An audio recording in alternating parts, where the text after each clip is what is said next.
In this section, I'm going to tell you about the mostly administrative side of coming and staying in France.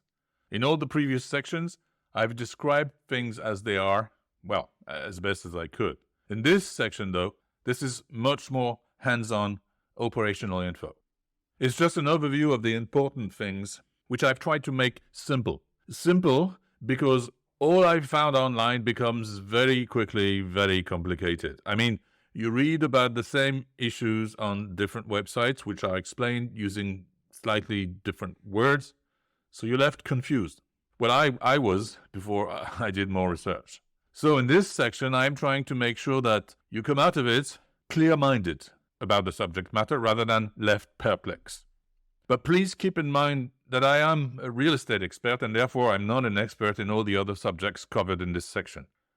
And talking about experts, I can't emphasize enough that it is really important for you to hire experts along the way. This is the first time I'm saying this, and I will say it again and again and again as we progress, because in truth, although it will cost you a bit of money, having an expert on board will simplify your life. Really, I promise. So at any rate, here is what we'll cover in this section. Everything about visas. Visitor, tourist, long-term, residency, which type is the one you need to apply for, and a few brief words about becoming French at the end. Working in France. Well, just like everywhere else, you can't just show up and work, well, unless you're from another EU country, so you have to get a work permit. Retiring in France, which is not too complicated, provided you can prove that you won't need to work because you're getting a pension. Taxes. You might or will have to pay along the way, and the mistakes you want to avoid about taxes. A short Q&A about visas and work permit and taxes to address all the things you may have heard about, which seem a bit complicated or possibly a bit scary. Housing. Well, obviously, you need somewhere to stay when you're in France, so you can buy, you can rent. There are different things to take into account. Transportation. Same as housing, it's a pretty unavoidable issue.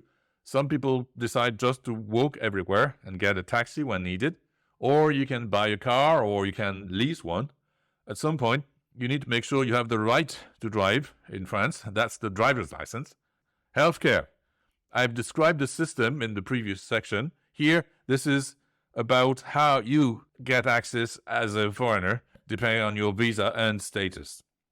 Integration. Well, that's another way of saying living in France. A few words about my advice when you're here, settled with your house, your car, your dog, and you want to make friends. And finally, a few words about how France will change you.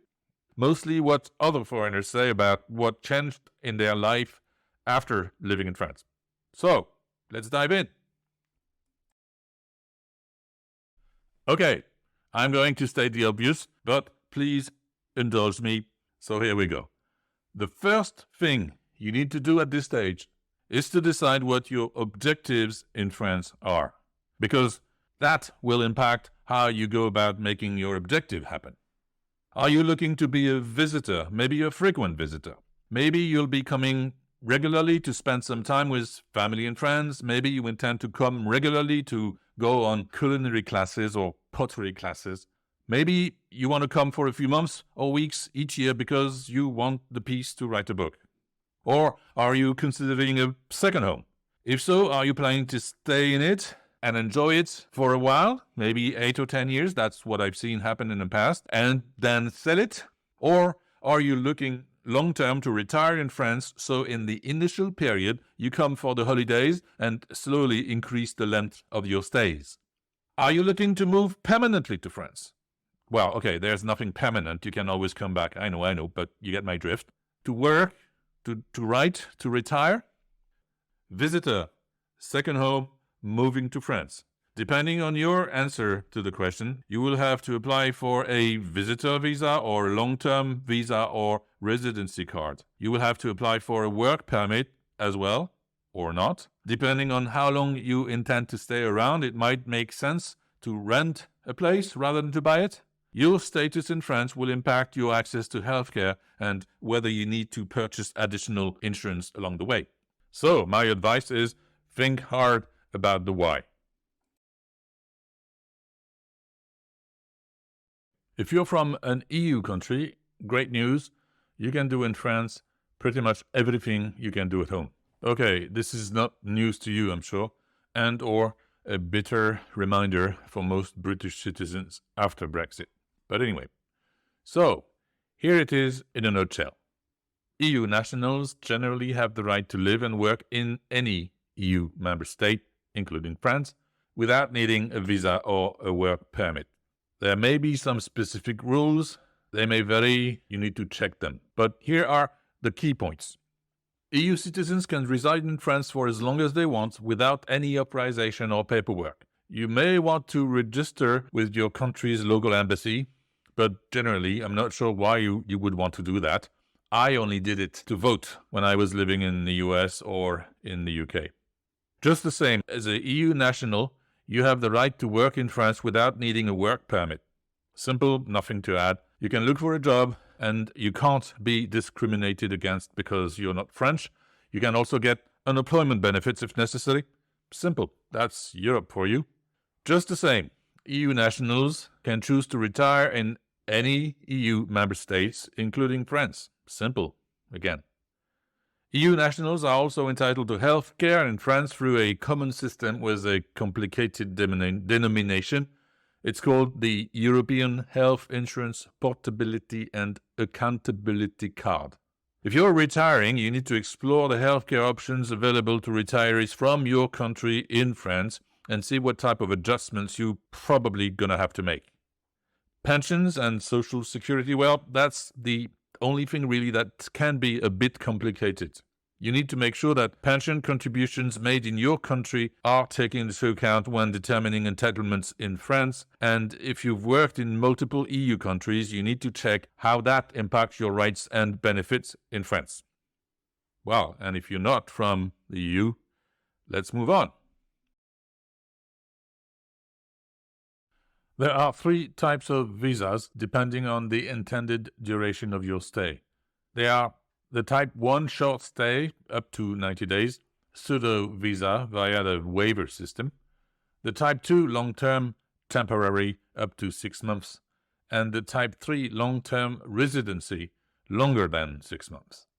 For short stays, the system is simple, with a simple rule.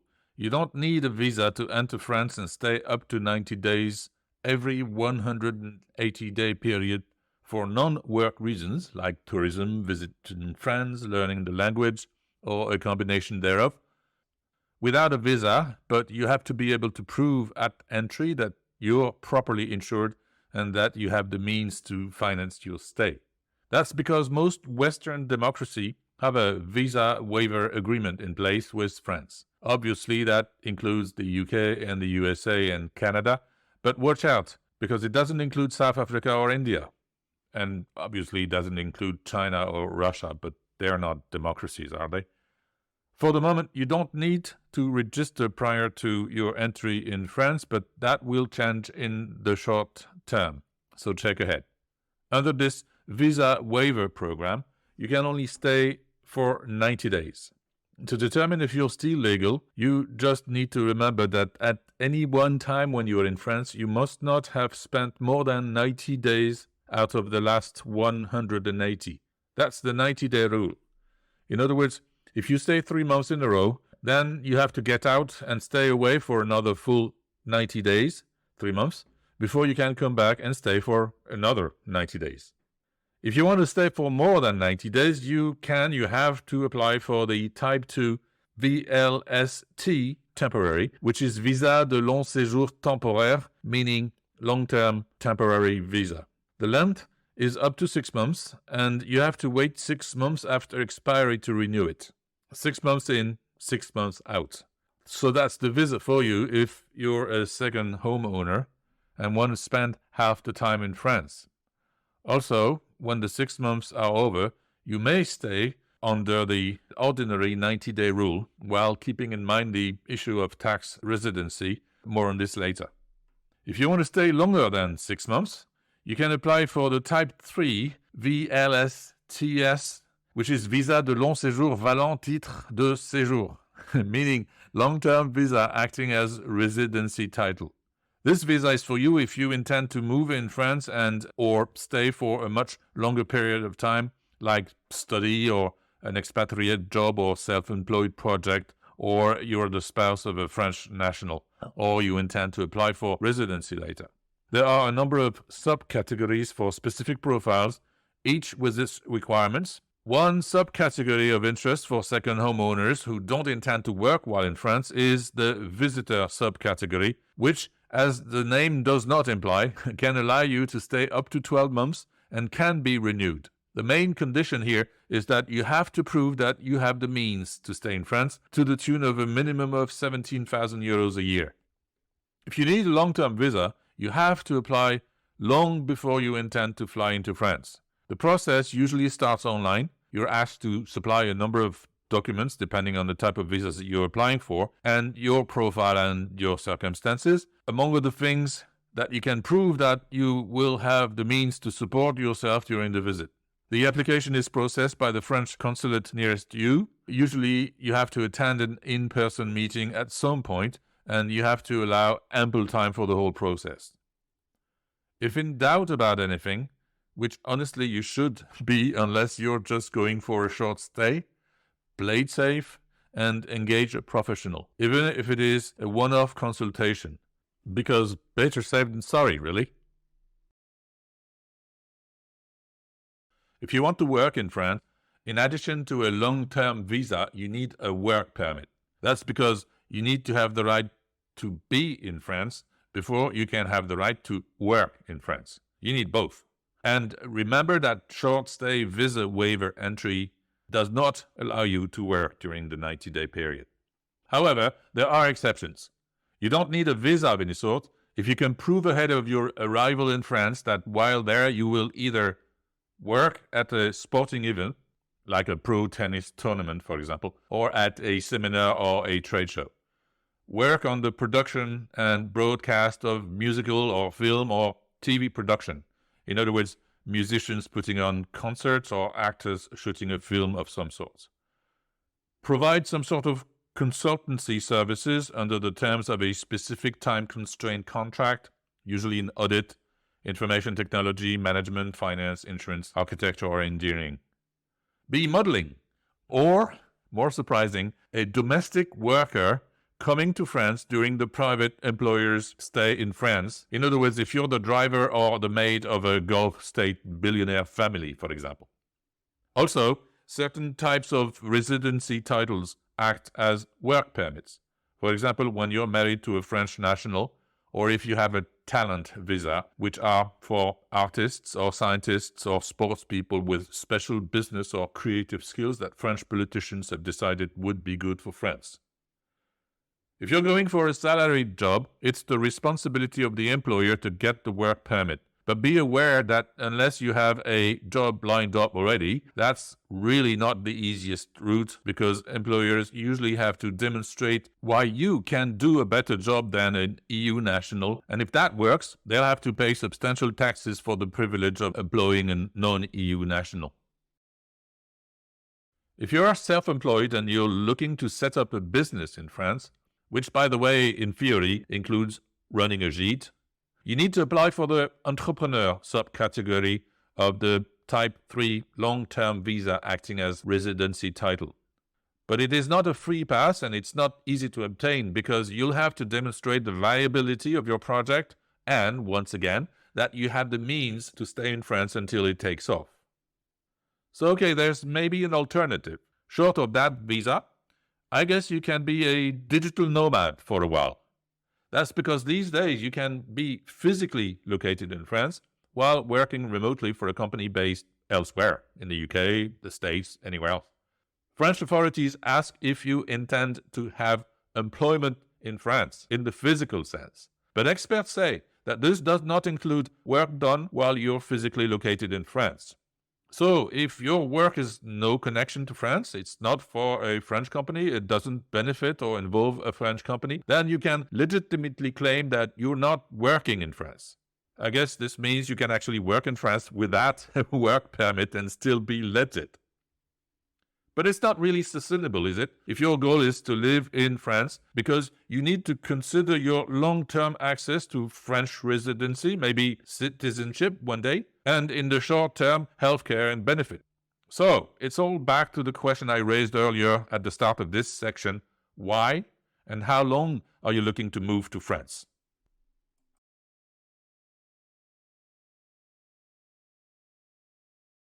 If you are a citizen of a non-EU country, you will probably need a titre de séjour at some point, depending on your personal circumstances and how long you intend to stay in France. The pathway is usually to get a visa first, come into France, and then apply for a carte, or rather, un titre de séjour. Here, a note about semantic. Titre de séjour can be translated as residency card, but it's both the right to stay in France and the card that proves it. Maybe that's why on the carte itself it says titre. So the rule is visa first, residency later. First, you apply for the Type 3 long-term visa acting as residency title, and then you apply for un titre de séjour, usually either after 2 months of residency or when your visa is about to expire. With one exception, if you have an EU spouse, you can enter the country as a visitor under the visa waiver program and apply for the residency right away. There are different types of titre de séjour with different durations. The first time around, you get 1 year. Then, after several consecutive renewals of a 1-year title, multi-year, and later on a 10-year carte. All have stringent requirements such as a certain level of integration and the ability to speak French. Under a recent law passed in early 2024, there is still no language test required for the first short-term 1-year card, but for the multi-year you will have to demonstrate French language skills of A2 level in beginner French, which is a bit tougher than the previously required A1 level. Residency applications are dealt with on a local level à la préfecture, that's le département. Each prefecture has a slightly different system, but it all starts online. You need to apply and supply all the details about your current visa, proof of continued residence in France, and proof that you meet the specific criteria depending on your circumstances. Then you have an in-person appointment, and if everything is in order, you're issued a formal receipt called récépissé, which acts as a proof of your right to live and work in France and can be used for travel until the new card arrives, which will be a few months later. And finally, you can apply to become a French citizen. France is generous when it comes to granting citizenship to foreigners, but that doesn't mean that the process is easy. First, you must have lived legally for more than 5 years in France. Then you have to pass a French exam, intermediate level being required. Then you put together your dossier. Then, months later, you're invited to an in-person interview to be tested on your knowledge of France, culture, history, politics, values. And if you pass, mind you, some people do get turned down after the interview, so it's not just a formality. You attend a naturalization ceremony. The whole thing can take 2 years easily. There are 3 core things to consider when thinking about moving to France: immigration, pensions, and healthcare. To retire in France, you need to apply for the visitor subcategory of the Type 3 long-term visa, which, as the name does not imply, can allow you to stay up to 12 months and can be renewed. The main condition here is that you have to prove that you have the means to stay in France, so you have to show proof of 17,000 euros a year. Notwithstanding the admin process, it's all straightforward if you have the money. You can renew this card every year, or apply for a residency card, which is probably a wiser and less troublesome choice. Once immigration is covered, you need to make sure receiving your pension in France is going to go smoothly. People who move abroad once their pension has already begun to pay out can generally have it transferred to their new address with no problems. If you take early retirement and move abroad before your pension begins to pay out, check carefully how this might affect how you get your money. Also, make sure you minimize the exchange risk if your pension is not paid in euros. That's very important. About healthcare coverage, the rules here can be different for foreigners who worked in France before retiring and those who haven't. In most cases, if you move here on a visa, you will need to show proof of private health insurance for the first year. Once you've moved, you can register within the French health system, but who pays your bills may depend on whether you already are in receipt of a state pension and whether your home country has an agreement with France. So you have to plan ahead and get help.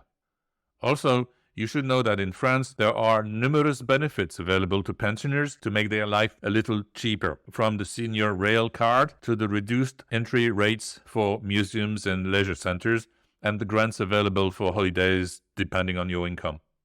Plus, at Christmas time, your local mairie will likely either give you a food hamper or invite you along to a free lunch. You can't wait, can't you?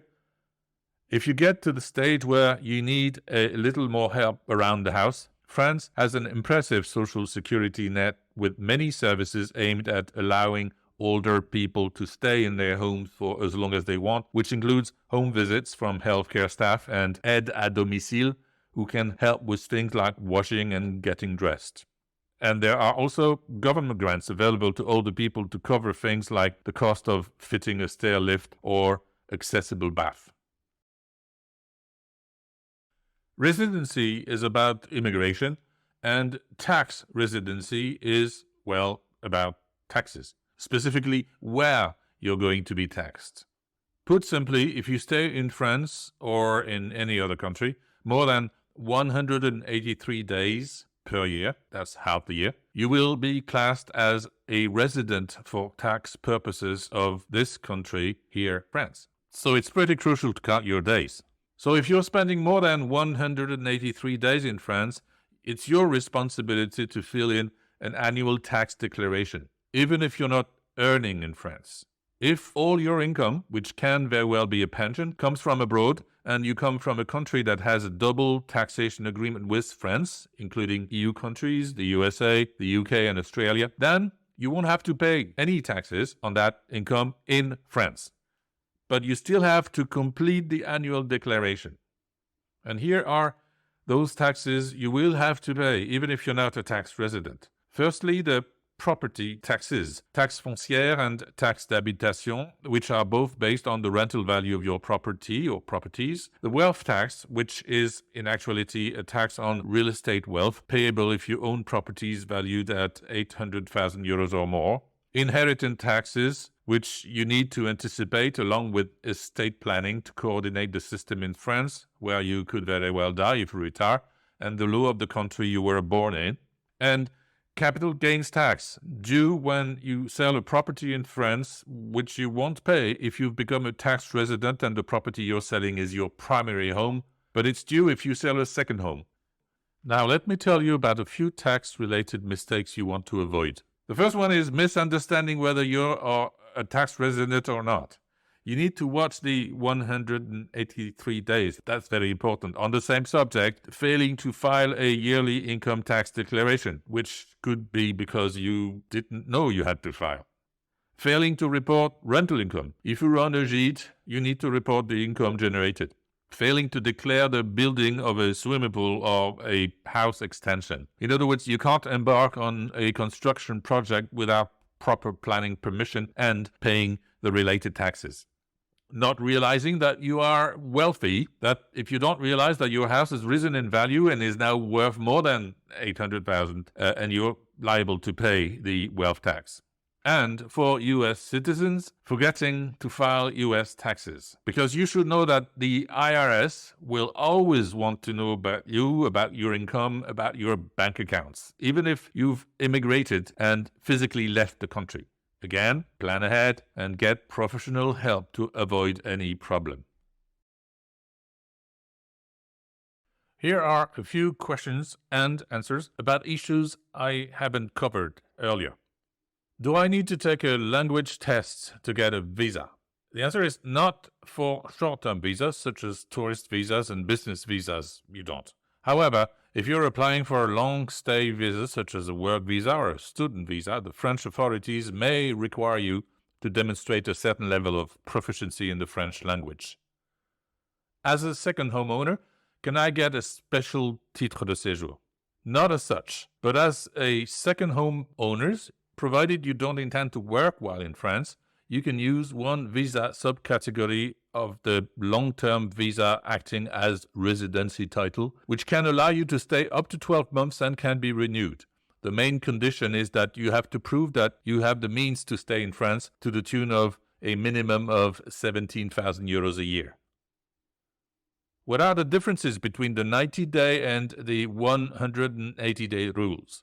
Well, they are covering different things. The Schengen 90-day rule is related to short-term stays for travel, while the 183-day rule is about tax residency. A Schengen visa allows you to stay in the Schengen area, which includes France, for up to 90 days within every 180-day period. Whereas if you stay in France for 183 days or more during a tax year, you risk being considered a tax resident in France and being taxed accordingly. How and when will the new border control systems impact me when I come to France? Non-EU citizens traveling under the visa waiver agreement system, including UK and US citizens, will need to register online to get the green light to travel to the European Union beginning in spring 2025. That's going to be in the exact same way EU citizens have to register if they want to get into the States. This means that you will no longer get passport stamps. Instead, your face and fingerprints will be scanned and logged into a digital registration system beginning fall 2024. What do I risk if I overstay the 90-day limit? In France, the penalty, in theory, can be up to 3,750 euros, or deportation or entry ban. In reality, based on reports by some who did overstay, the fine payable seems to be around 200 euros when you leave the country. But don't think you can escape it, because for the authorities, overstaying is simple to catch, because passports are checked upon entry and exit of the EU. What is the Schengen area? It's the world's largest visa-free zone, 27 countries, all within continental Europe, that have removed the requirement of border checks and passport control when traveling within the zone. Do I really need to get a long-term visa if I want to come less than 90 days for work reasons? Yes, unless you come to France for a gig or an assignment, like if you're a musician or an actor or a business consultant or a model or a domestic assistant. Do I have to undergo a medical to get a visa or a driver's license? No. In some instances, you'll be asked to undergo a medical in the visa application process or possibly in the residency card application process, but this will not affect your right to stay. And there is no requirement for all the drivers to undergo a medical examination at any point. The subject regularly makes the news, and regularly statistics are produced that demonstrate that younger drivers are indeed the most dangerous. Do I get a pet passport for my dog when I come into France? Well, yes, you have to. If you're a pet owner in France, the pet is entitled to the EU pet passport. The document serves not only as your pet's health and vaccination record, but it will enable you to travel hassle-free between countries of the EU as well as the UK, so you do need it. Do I really need a work permit to run a gîte? Yes. The way around this could actually be to appoint a manager for your gîte, so you're the owner, but you don't officially run it. Now, you need a place to stay. So, should you buy or rent? Again, the answer depends mainly on your objective, but also on your means. If you're looking to stay long-term in France and you can afford it, you should really think about buying a house. But unless you have already experimented the life in France when not just visiting, it might make sense to rent before buying. Also, if you feel adventurous, you could rent in a few different areas of France, so you are better equipped to decide where to settle later. Obviously, buying means that you will be in full control of your dwellings quickly. But don't bank on this necessarily being an investment type of operation, which would generate some sort of ROI. Buying is a lifestyle decision here. I've covered the major differences between buying and renting in the previous section, but here they are again. Let's start with the obvious. Unless you pay cash to buy your property, you will make a monthly payment whether you're buying or renting. In both cases, you have to buy an insurance policy. If you own the property, you're liable to the taxe foncière every year and the taxe d'habitation if the property is a second or vacation home, but not if you rent it. The upfront payments aren't the same at all. To rent, you pay a down payment and a month's rent, so that's about 2 months worth of rent. To buy, it's a different, much more expensive story. Above the cost of the place itself, you pay the stamp duty, which amounts to 8% of the value of the property, and the listing agent's fee. Whatever agents tell you, it's always you, the buyer, who pays. More on this later. In theory, there's more safety in owning the property, but in truth, in France, tenants are very, very well protected against any type of eviction proceedings. Some would say too much. Everything about buying is covered elsewhere, but here are a few thoughts about renting. It may turn out to be difficult for you as a foreigner to rent because even if you've got the money, you won't be able to provide all the documents and proofs that a typical French landlord or letting agent requires. That is, if you want to sign a traditional long-term 3 to 9 year lease. But there is an alternative increasingly available in France, and that is to rent a furnished place with a short-term lease of 1 year renewable. You need less documents under that scenario. You could also offer an Airbnb landlord to rent his place for 8 to 9 months in between tourist seasons and pay him his weekly fee for a month. I've seen it work. Landlords get money out of season and only have to deal with one single tenant, you. In my experience, it's worth trying. All in all, your best bet is to think out of the box, to join Facebook groups, to talk to your networks of friends who already live in France, to subscribe to the numerous online newsletters about living in France, all to be able to jump on opportunities. Finally, you can reach out to specialized letting agents. They will certainly be able to help, but prices are steep because those guys usually deal with high net worth individuals. Whatever the route you decide to take, you need to plan in advance, like months in advance. Plan to come out of season, say October, November, February, March. Identify letting agents and websites for the areas you're looking to settle in and engage with them to test the feasibility of your ideas. Prepare your dossier as much as possible, including translating in French as many documents as possible, and be on site when you're ready to start looking because you want to be there, go and visit, and sign the lease.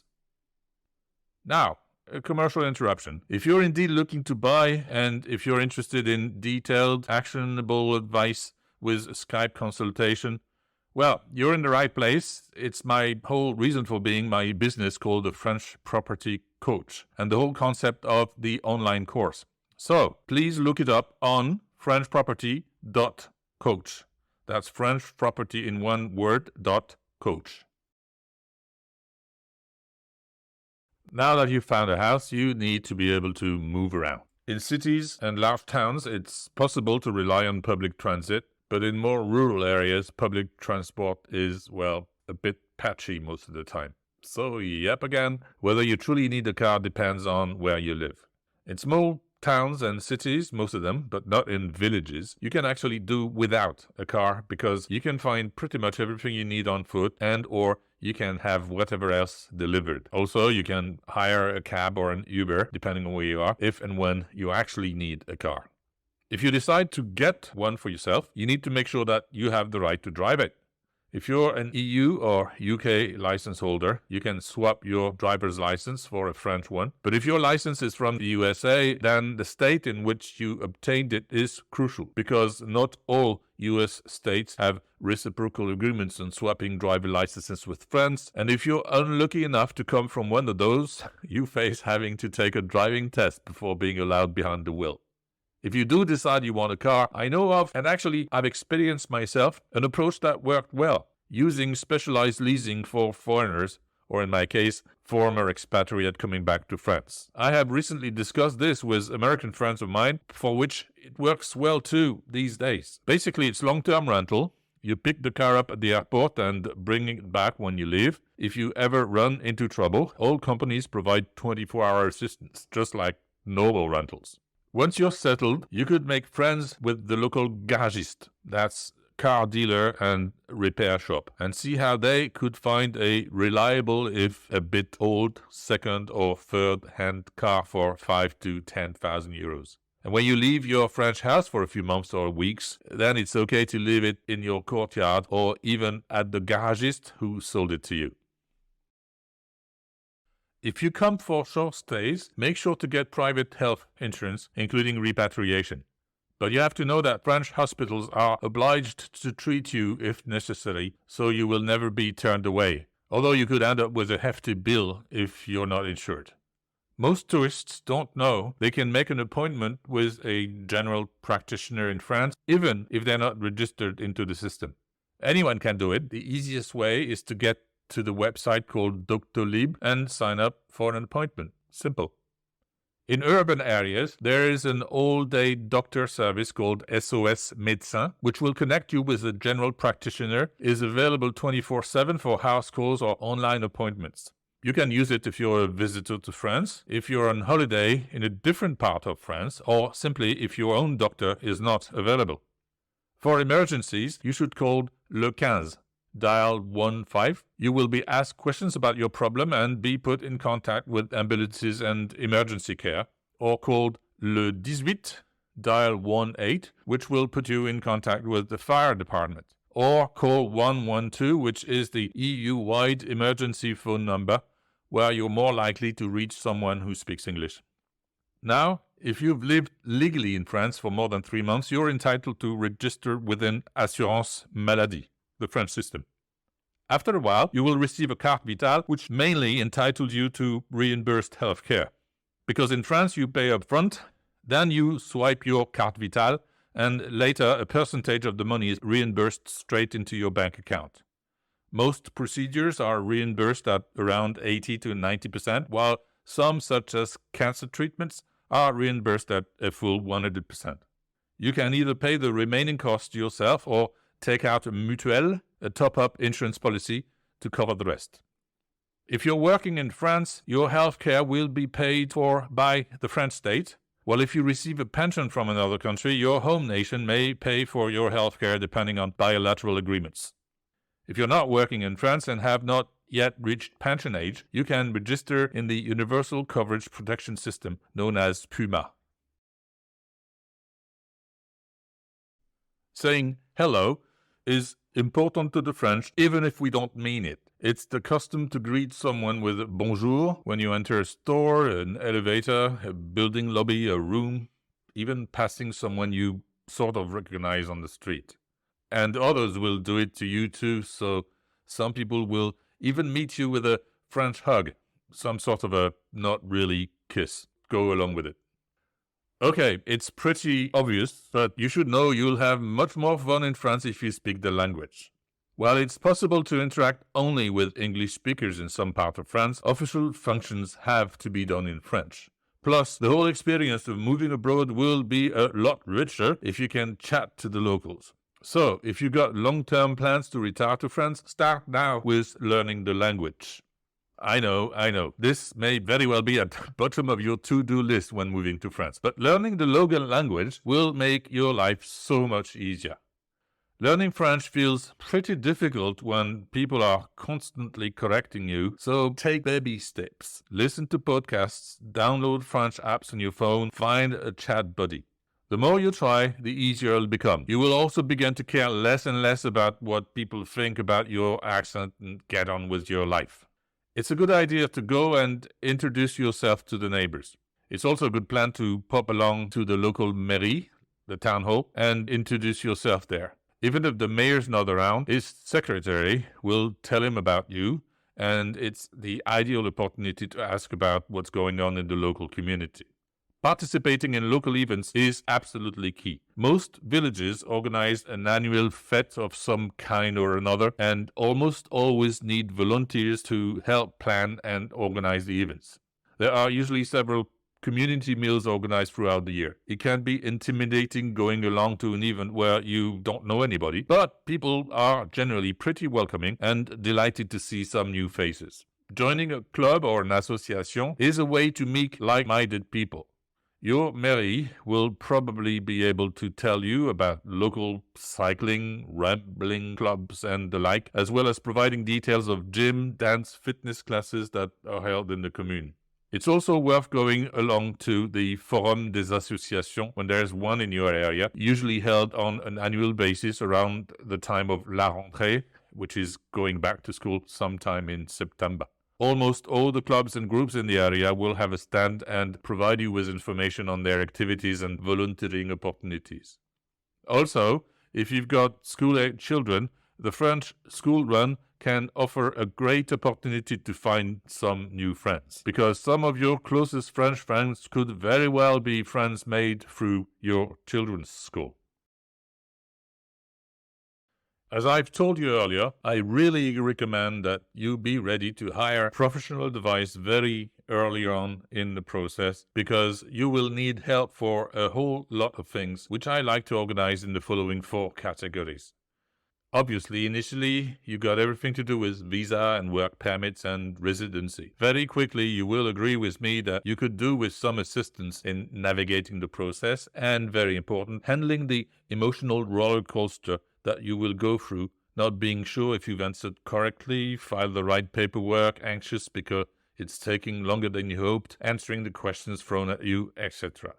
Then there's real estate, renting, buying, how to go about finding a place, the paperwork required, renovating. There's a lot at stake here.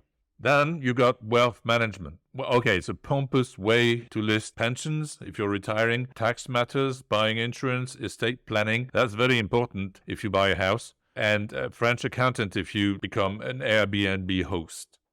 And finally, day-to-day stuff. Hiring people to work for you, paying the right taxes, again, the accountant, when you have to, maintenance people, possibly carers if you need that type of help later on in your life.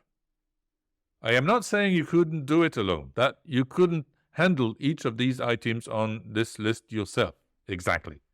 But, well, remember that it'll all be in French, including specialized and technical and legal French. You will have to deal with everything at the same time. Well, early on. Maybe you'll have to handle some of it from abroad, and the stakes will be very high. If you buy a house at the wrong price, if you pay the wrong taxes, if you forget to pay some taxes and get reminded later. I know from experience that some of you will learn quickly and become almost self-sufficient. Here I'm thinking about a good friend who bought a nice property here in Uzès and embarked on lots of renovations and had to face an electrical breakdown, so she had to get things fixed and get the insurer in to cover the costs and all. Maybe you won't need or want to do renovations, for example, but trust me, you will always need somebody on your side. I've lived myself in America, in London, and in Ireland. Each time I had to start over, learn the ropes, all in a language I'm comfortable with, so I know what I'm talking about. Learn French. It sounds obvious, doesn't it? Well, in my experience with my clients, to some friends and to some Anglo-Saxons I mingle with, it's not so obvious. I've already mentioned it. It is indeed possible to get by with English in France in some circumstances, and only to have to learn the minimal French you need to go to a restaurant, buy a baguette at the bakery, or go to the supermarket. I've often noticed that in a couple, she is serious about learning French, and he relies on his partner to deal with the complicated stuff in French, or the other way around. It's well and fine during the summer when you entertain your friends from back home, but really, it's a very poor long-term choice. I have seen once a situation where, after 10 years, she'd done nothing to learn French, and she decided she wanted to go home, whereas he had jumped into it, made loads of friends, and didn't want to live at all. It gets messy. So, take this seriously, please. Depending on your circumstances, hire a tutor, go and take lessons at the nearest Alliance Française, get an app, which are surprisingly efficient, start listening to the news in French, or do all of the above. And give it time. A diplomat friend of mine got promoted to a posting in China one day. He was in his 50s at the time and was very conscious that to do his job, he would need to master some of the language in order to navigate the Chinese culture. So he hired a private tutor who worked with him 4 hours each day, weekends included, for almost 6 months. And in the end, he managed to speak and understand enough Chinese to more than get by. It proved very, very useful, he said. So, okay, you're not a diplomat, but your stakes will be high too. So, my advice is, don't get lost in translation. Don't be afraid of the French bureaucracy. Don't believe all you've read or heard on the subject, because most of it was from people who manipulate cliches, and by now you know how I despise cliches, and or don't even know what I'm talking about. So, let's get one thing straight. The French bureaucracy is sometimes rigid, yeah, but that's primarily because it is a bureaucracy, and bureaucracies are in the business of applying rules. So either you do the right thing or you don't. It's the same at home, isn't it? Now, the problem for you is that this rigid system will be in French, which takes us back to my earlier points. Learn French or hire professional advisors to help you navigate this system. The French civil servants are usually very good at what they're doing. I'm not kidding. But of course, again, that's within the context of a bureaucracy where rules have to be followed. I have first-hand experience of dealing with the French immigration services since 2015 concerning a pretty complicated situation and very close to me. And I can attest that we've always gotten help and attention and gotten things sorted. From the ministry in Paris to local administrations here in Nîmes. Always.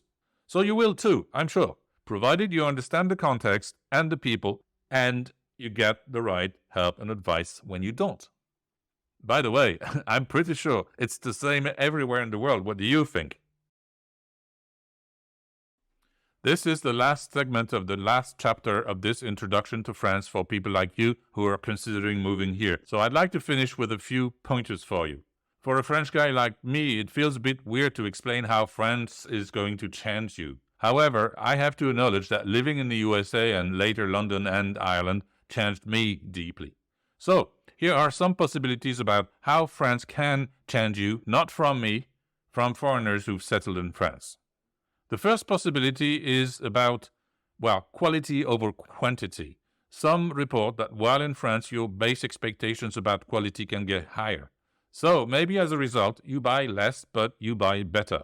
You can even develop the habit of going out and buying fresh bread twice a day straight from the oven. Your ideal idea of freshness can change. The second point is you might develop a love for debate, because whether at the dinner table, among friends, sharing drinks, or at the office, French people never miss an opportunity to debate politics, current events, or foreign affairs, and all that matters in between. So you'll learn to be ready, participate and watch, and maybe learn. Also, you'll experience new cultures traveling around Europe, because living in France allows you to travel in the nearby countries, mostly by car or train, and discover different cultures within hours of home, which is something you can't easily do from the USA or the British Isles or Australia or New Zealand. The fourth possibility is, it's about taking the time for lunch. Your attitude towards meal times can be altered the most after moving to France on this very subject. In France, it's difficult to rush and do your shopping, pay checks into bank and phone and utility services during your 30-minute lunch hour, partly because, you've got 2 hours on your hands and banks and shops tend to close during that period. Fifth, your knowledge of wine. Even if all you knew before about wine was that it comes in 3 colors, once you're in France, you're almost forced to learn about it, perhaps because a waiter will ask you what kind of wine you want rather than just big or small one. So you have to learn. And last thing, no more stress about healthcare. French healthcare will not bankrupt you, and vet care costs are lower than in the UK or in the USA. About human healthcare, yes, you'll pay high social charges generally, but the system works real well and costs less overall. So, here you go. Now, you know everything.